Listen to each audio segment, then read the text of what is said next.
ولا لسه الارض ما جابتش حد نخاف منه. وخد بالك ان اللي وزك عليا مش قادر عليا.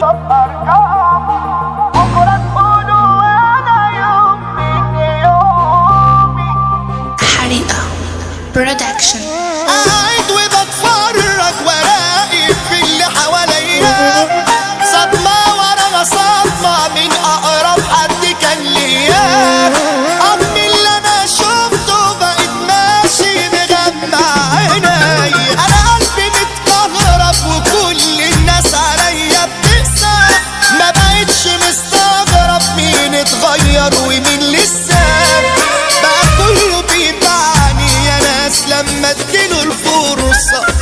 انا كل يوم بسمع حاجات عن نفسي معرفهاش، والزيطة بقى تكتر من اللي بيسوى وما يسواش، والشمة تنتشمت من النار اللي ما تهداش.